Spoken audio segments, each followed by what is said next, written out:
C'est évidemment la visite que personne n'a vraiment envie d'avoir, celle du contrôleur du fisc. Et pourtant, 900 000 particuliers en voient un ou sont dans le viseur du fisc chaque année. Et figurez-vous qu'il y a des situations où vous êtes presque sûr de gagner à tous les coups, presque sûr d'alerter l'administration fiscale. Alors, quelles sont-elles? À quoi faut-il faire très attention? On va répondre à toutes ces questions aujourd'hui dans Ecorama avec vous, Maître Jérôme Barré. Bonjour.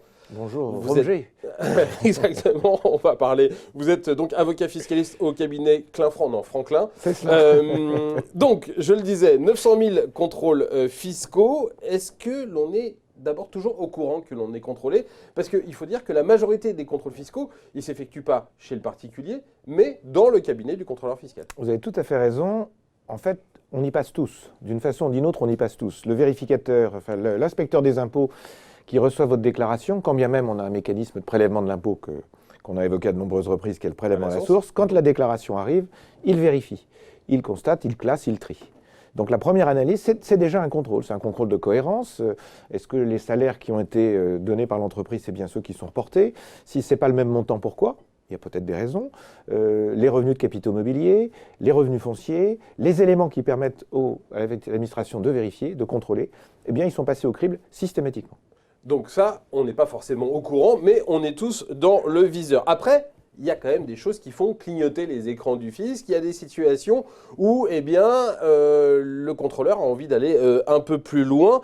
Et la première de ces situations, justement, c'est les changements de situation brutaux. Exactement. Qu'est-ce que c'est? Un changement de situation brutal, c'est la cession d'une entreprise, c'est un héritage qui fait que vous changez de régime à la fois pour les revenus, quand vous touchez des revenus de portefeuille, quand vous touchez des revenus fonciers issus de la succession. C'est également un changement d'activité. Vous changez de métier, vous avez une clause de non-concurrence et vous ne pouvez pas travailler pendant 6 mois. L'administration, toute rupture de rythme l'interroge. C'est ça, dès qu'il y a un creux ou un pic Exactement. Dans une courbe, ça l'interroge. Qu'est-ce qu'on fait dans ces cas-là? Eh bien, dans ces cas-là, il est toujours utile... alors l'administration, elle peut réagir de 2 façons différentes. Elle peut regarder et attendre. Elle voit, elle constate, elle ne dit rien. Et elle peut avoir envie de déclencher à terme s'il y a d'autres éléments d'incohérence pour elle, qui n'en sont pas forcément réellement. L'année suivante, là, elle peut se mettre en marche. Est-ce que c'est bien de prévenir, d'aller expliquer ça à l'administration fiscale? Je ne dirais pas ça. Ce qui est important, c'est de pouvoir documenter et de pouvoir répondre assez rapidement. L'administration, elle a 2 méthodes pour venir vous poser des questions. Elle a une méthode un peu plus brutale, c'est la demande de justification. Mais la première méthode, c'est la demande de renseignement, d'information. C'est aimable. Il n'y a pas de délai impératif, le discours est plutôt... Et c'est là où il faut répondre. Et sympathique. Calmement, ouais. C'est plutôt sympathique. C'est souvent d'ailleurs une approche administrative, c'est-à-dire que l'administration a un dossier, il faudrait que son dossier soit complet, s'il y a un successeur après elle. Donc, c'est les éléments qui lui permettent de comprendre. Deuxième situation qui fait clignoter les warnings, c'est évidemment si on ne remplit pas ses obligations de déclaration, j'allais dire c'est la moindre des choses. Alors c'est la moindre des choses, mais il y a certaines déclarations qui sont moins remplies. Par exemple, les déclarations des prestations de services qui sont prises en compte par une société civile. Une société civile immobilière, vous avez les frais d'architecte, vous avez une déclaration spécifique qu'on appelle un IFU, hein, et vous devez déclarer les prestations qui ont été versées. Dans le monde de l'administration française. Exactement, et vous devez déclarer ces prestations. Si vous ne déclarez pas ces prestations et que si l'administration se rend compte, c'est une pénalité potentielle de 50% de la prestation non déclarée.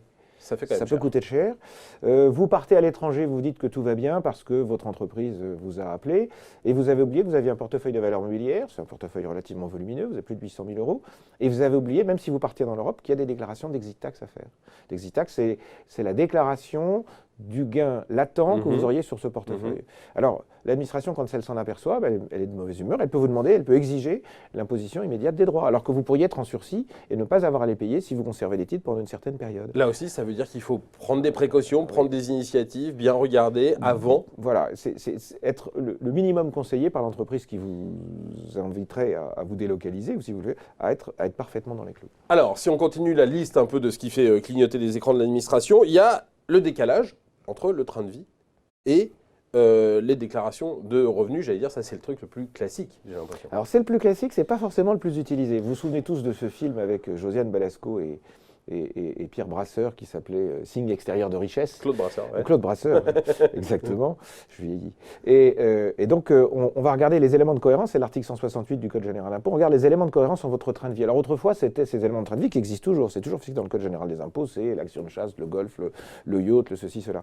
Aujourd'hui, c'est plus tout à fait ça. La question, c'est si effectivement vous n'êtes pas à l'impôt sur la fortune, mais que on vous fiche, par exemple, par le biais des cartes grises des véhicules. Et vous avez une véhicule, je ne sais pas quoi, qui fait 40 chevaux, et que, en fait, vous ne déclarez même pas de revenus, là, vous êtes dans l'incohérence.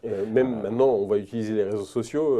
Gérald Darmanin a dit qu'il allait scruter ce qui se passait sur les réseaux sociaux si on se prend en photo dans de très beaux endroits en vacances. C'est un indice. En fait, l'administration, elle va chercher à collecter des indices pour que...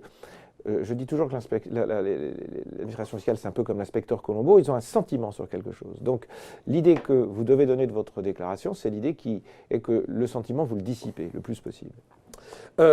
Autre warning qui peut se déclencher, c'est quand on déclare sa résidence fiscale à l'étranger.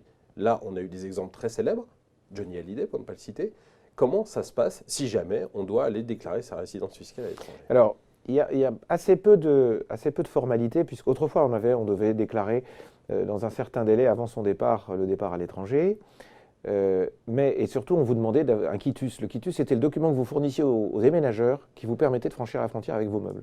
Ça n'existe plus, il n'y a plus véritablement de formalité. Mais justement, quand vous partez, il est important de marteler et d'avoir des éléments précis pour justifier de votre départ déjà. La date de départ. La date de départ, c'est le ticket d'autoroute, c'est le billet d'avion, c'est le billet de train. Ça, c'est le premier sujet. Et c'est surtout le déménagement. Si vous partez avec armes et bagages, mais qu'en fait, vous allez vous installer en Suisse, en Italie, peu importe les raisons, ou au Portugal, et qu'en fait, il n'y a pas de déménagement, il faut pouvoir justifier pourquoi il n'y a pas de déménagement. Ça, c'est un élément important. Ensuite, le deuxième sujet, le véritable sujet, c'est que si vous partez vraiment. Donc les indices sont changés. Si vous conservez des comptes en France, probablement le moins possible, eh bien ces comptes soient des comptes de non-résidents. Tout doit décliner de la position dans laquelle vous êtes. Et il faut rester... C'est quoi le ratio vie à l'étranger, vie en France pour être vraiment considéré alors comme ce ratio, c'est le troisième critère dans les conventions, c'est la règle des 183 jours, mais ce n'est pas forcément suffisant. Dans les conventions, on vous demande de savoir si vous avez une maison dans le pays d'où vous venez. Si vous avez une maison dans chaque pays, un foyer permanent d'habitation, là, l'administration va regarder. En fait, le déclencheur, ce serait la taxe d'habitation. Si vous avez une taxe d'habitation en France et que vous êtes parti, l'administration va se demander si oui ou non vous continuez à habiter. Allez, il nous reste encore 2 minutes. Est-ce qu'il y a des contribuables qui sont particulièrement à risque?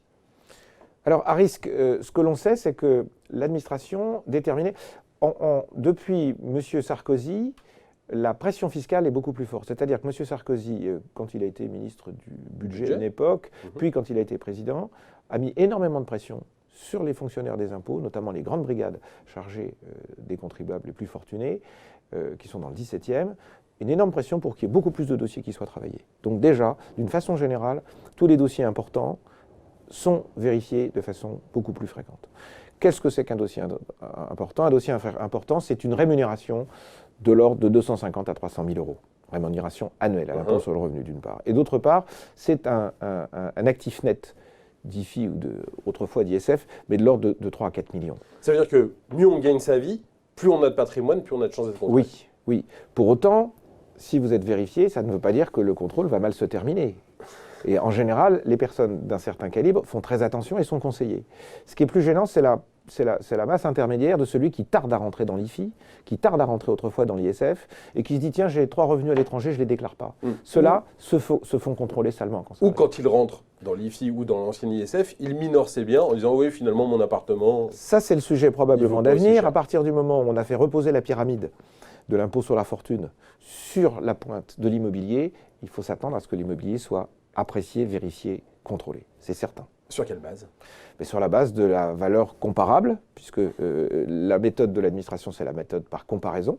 Donc si votre immobilier, vous avez... C'est l'indice de la Chambre des notaires qui va faire foi? Ah non, c'est bien plus précis que ça. Ils ont toutes les transactions sur une base qu'on appelle la base bien, et ils comparent les transactions de votre voisinage avec la résidence qui est la vôtre. Qu'elle soit à Paris, qu'elle soit à Tours, qu'elle soit à Orléans, qu'elle soit en Rase-Campagne. Dernière question, Jérôme Barré. Tout à l'heure, vous disiez que de temps en temps, l'administration peut gentiment vous demander des renseignements. Dans ces cas-là, on fait quoi? On prend tout de suite un conseil, on s'approche tout de suite d'un fiscaliste pour savoir comment répondre, comment ne pas faire de bêtises. La première chose qu'on doit savoir, c'est que quand l'administration envoie un papier, on répond. Même si la réponse ne vous paraît pas agréable, il faut répondre. L'administration n'oublie jamais le courrier qu'elle vous a répondu. Deuxième chose, soit c'est une question de stricte routine et tout va bien, soit il n'est pas inutile d'aller voir quelqu'un qui vous conseille, ne serait-ce que sur la façon de répondre, parce qu'il peut y avoir une distorsion entre ce que vous croyez dire et ce que l'administration va percevoir. Or, ce qu'on veut, c'est que l'administration comprenne bien ce qu'on lui dit. C'est-à-dire que même si on a l'impression d'être honnête, de temps en temps, ça ne suffit pas. Oui, ça ne suffit pas. Merci beaucoup, Jérôme Barré. Vous reviendrez nous parler de fiscalité parce que c'est un sujet qui passionne ceux qui nous regardent dans Ecorama. Je rappelle que vous êtes associé au cabinet Franklin.